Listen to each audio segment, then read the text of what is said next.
अच्छा, आज के लेक्चर में हम थ्योरम नंबर 11.4 का प्रूफ देखते हैं। वेरी वेरी इंपॉर्टेंट थ्योरम है ये वाला भी। स्टेटमेंट इसकी हम देखते हैं। Suppose dimension of v equal to n, then the natural mapping v to v hat is an isomorphism of v onto v double star। तो बेसिकली हम लोग जो प्रूफ करना चाहते हैं वो v को आइसोमॉर्फिक प्रूफ करना चाहते हैं v डबल स्टार के।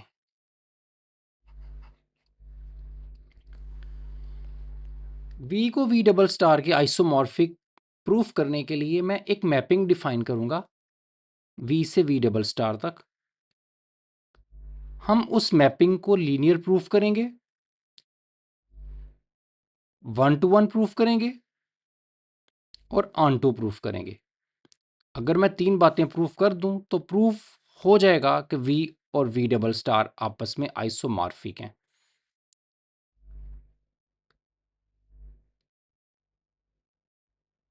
सो मैं एक मैपिंग डिफाइन करता हूं।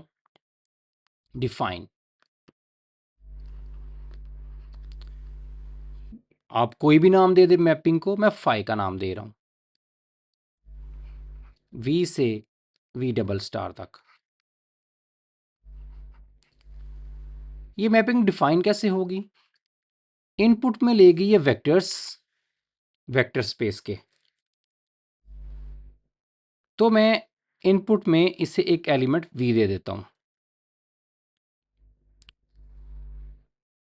और इक्वल टू, और मुझे ये मैपिंग जो आउटपुट देगी वो देगी v डबल स्टार के। तो मैं इसे v हैट का नाम दे देता हूं। अच्छा, उसने देखिए खुद ही बोला है v टू v हैट, ठीक है, थ्योरम के अंदर ही, इसलिए मैं इसके एलिमेंट को v ही बोल रहा हूं।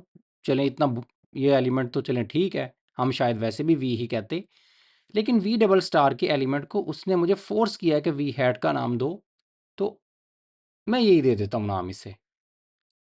और मैं बता देता हूं कि v हैट इधर बिलोंग कर रहा है, किसका एलिमेंट है? v डबल स्टार का एलिमेंट है। सही है। अब मैं आपको थोड़ा सा रिव्यू देता हूँ। वैसे तो मैंने लेक्चर में पहले भी बताया था, लेकिन मैं थ्योरम और मैपिंग ही इसकी सारी जो है ना वो मेन चीज़ है। मैपिंग डिफाइन हो गई तो आपका थ्योरम भी प्रूफ हो गया। इसलिए मैं आपको थोड़ा मैपिंग के बारे में बताता हूँ कि हम इसे किस तरह से डिफाइन करने जा रहे हैं।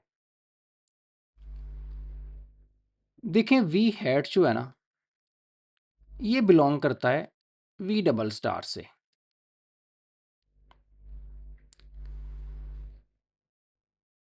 अगर मैं एक मैपिंग लूं एफ v से k तक, ये मैपिंग इनपुट में वेक्टर्स लेगी और मुझे आउटपुट में स्केलर्स देगी। k is a field, k आपकी फील्ड है। आप k कह दें या f कह दें, आपकी अपनी चॉइस है। आपकी बुक में उसने k यूज किया ज्यादातर। इस मैपिंग को हम ऐसे डिफाइन कर सकते हैं, ये इनपुट में क्या लेगी? वेक्टर्स, और आउटपुट में मुझे क्या देगी? कोई भी नंबर्स। अगर तो फील्ड आपकी रियल नंबर्स की है तो मुझे रियल नंबर मिल जाएगा, अगर फील्ड कम्प्लेक्स नंबर की है तो मुझे कम्प्लेक्स नंबर मिल जाएगा। लेकिन इधर एक बड़ी इंपॉर्टेंट बात है जो हमने लेक्चर में भी बात की है, मैं इधर भी करता हूं कि जब आप v से k तक मैपिंग डिफाइन करते हैं तो हम इसे लीनियर मैपिंग नहीं कहते, हम इसे कहते हैं लीनियर फंक्शनल। और इस केस में जो f है ये लीनियर फंक्शनल कहलाता है। और लीनियर फंक्शनल जो होते हैं, set of all linear functional, उन्हें हम कहते हैं डुअल स्पेस और डिनोट करते हैं v स्टार से। इसका मतलब है f जो है वो v स्टार का एलिमेंट होगा, यानी कि f डुअल स्पेस का एलिमेंट होगा। अगर आप एक और लीनियर फंक्शनल डिफाइन करते हैं, फॉर एग्जांपल साई वी से के तक, तो साई भी वी स्टार में चला जाएगा। इस तरह आप जितने भी वी से के तक मैपिंग डिफाइन करते जाएंगे, इनपुट के तौर पे वेक्टर लेंगे, आउटपुट के तौर पे नंबर्स आपको मिलेंगे, तो जो मैपिंग्स होती हैं इस तरह की, जो लीनियर, वो लीनियर फंक्शनल कहलाते हैं, और वो हम उन्हें वी स्टार में रखते जाते हैं। ये बात हम पहले भी पढ़ चुके हैं, मैंने फिर भी बता दी है। ओके, अब मैं बात करना चाहता हूं वी हैट की। वी हैट ये डबल स्टार से बिलोंग कर रहा है, इसे हम कहते हैं डबल डुअल स्पेस। ये मैपिंग होती है बेसिकली वी स्टार से के तक। ठीक है, इसे मैं नीचे लिख देता हूं कि वी हैट जो है ये आपकी मैपिंग होती है वी स्टार से के तक। अगर ये वी से के तक होती ना, तो फिर वी हैट किससे बिलोंग करता? ठीक है, वी से के तक होती तो वी स्टार से बिलोंग करता। लेकिन अगर वी स्टार से के तक है तो फिर ये वी डबल स्टार से बिलोंग करेगा। तो मेरा डबल स्टार से ही तो बिलोंग कर रहा है, इसलिए मैंने इधर से देख के जो मैपिंग मैंने बताई है वो वी से के तक नहीं बल्कि वी स्टार से के तक बताई है। तो ये मैपिंग डिफाइन कैसे होगी? ये इनपुट में क्या लेगा? वेक्टर तो नहीं लेगा, ये वी स्टार के एलिमेंट लेगा। और वी स्टार में क्या आते हैं? लीनियर फंक्शनल्स आते हैं। इसका मतलब है कि ये इनपुट में लेगा लीनियर फंक्शनल्स, यानी कि एफ, मान लो ऐसे ऊपर पड़ा है। और आउटपुट में क्या देगा? जो लीनियर फंक्शनल्स हैं वो मैंने इधर डिफाइन करके आपको दिखाए भी हैं कि वो लीनियर फंक्शनल्स हैं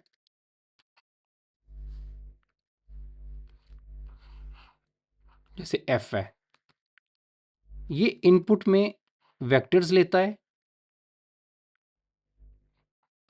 और आउटपुट में, अब ये वेक्टर जो है ये इसमें असाइन होता है तो एफ ऑफ वी बन जाता है, और एफ ऑफ वी किसके बराबर है? नंबर्स के। तो ये कोई के का कोई नंबर आंसर में दे देता है। यानी कि हम ये कह सकते हैं कि मेरे पास जो लीनियर फंक्शनल होते हैं वो मुझे एफ ऑफ वी टाइप की एलिमेंट्स देते हैं। ठीक है, सो मैंने इनपुट के तौर पे वी स्टार दिया और आउटपुट में मुझे क्या मिलेगा? F of V. ठीक है,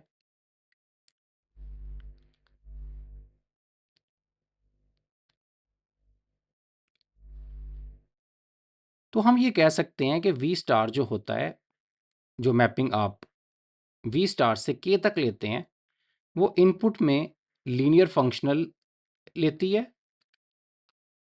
वी स्टार के एलिमेंट, और आउटपुट में मुझे नंबर्स ही देती है। ये नंबर ही है बेसिकली, लेकिन हम बस इसको लिखते इस तरह से हैं कि v into F of V. F of V basically numbers ही कहलाते हैं, तो नंबर्स लिखने हैं मैंने, तो मैंने नंबर्स की जगह पे एफ ऑफ वी लिख दिया। अब अगर मैं इस पे लीनियर फंक्शनल अप्लाई कर दूं, इस तरफ भी और इस तरफ भी, तो phi of V upon linear functional, तो ये किसके बराबर है? एफ ऑफ वी के। तो इसकी जगह पे मैं लगा सकता हूं एफ ऑफ वी। सो ये मेरी मैपिंग है।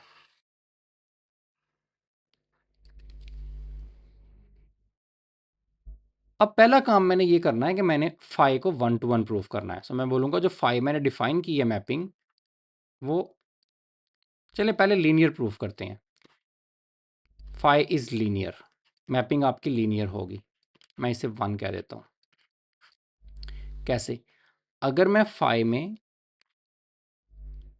Alpha v1 plus beta v2 F ठीक है, मैंने इस तरह का एलिमेंट लिया। तो हमने प्रूफ करना होता है कि स्केलर्स बाहर निकल आएंगे मैपिंग के और फाई इससे लैदा हो जाएगा और फाई इससे लैदा हो जाएगा। अगर हम ये बात प्रूफ कर दें तो हम कहते हैं फाई इज़ लीनियर। अच्छा, देखते हैं ऐसा हो सकता है कि नहीं। अच्छा, जब इस पे मैपिंग अप्लाई होती है ना, तो फाई कोई वेक्टर और एफ, तो ये बराबर आ जाती है एफ ऑफ वी, यानी कि लीनियर फंक्शनल और साथ उसके वही वेक्टर। तो ये कैसे बनेगी भला? एफ आ जाएगा यही वाला, और साथ जो वेक्टर है वो आ जाएगा alpha v1 plus beta v2।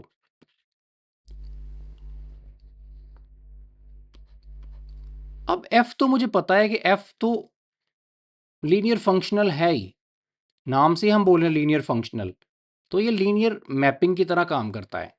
तो इस पे मैं लीनियर मैपिंग वाली डेफिनेशन लगा सकता हूँ, यानी कि स्केलर बाहर आ जाएगा, f के साथ v1 लैदा हो जाएगा, प्लस स्केलर बाहर आ जाएगा, f के साथ v2 लैदा हो जाएगा, और हम बता देंगे एज f इज़ लीनियर।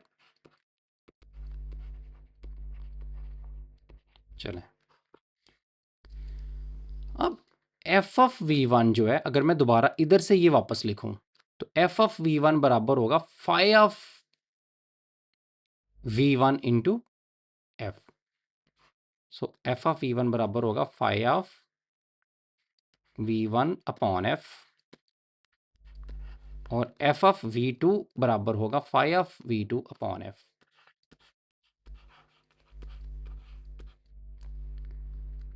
और अगर मैं एफ को बाहर निकाल लूँ, दोनों के ऊपर कर दूँ phi of V one plus beta phi of V two upon F, तो देखें हमारे पास फाई जो था वो v1 से लैदा हो गया, फाई v2 से लैदा हो गया, स्केलर्स बाहर आ गए, so phi is linear. Okay, तो ये चीज़ मैंने प्रूफ कर दी। अब मैंने प्रूफ करना है फाई इज 1 to 1।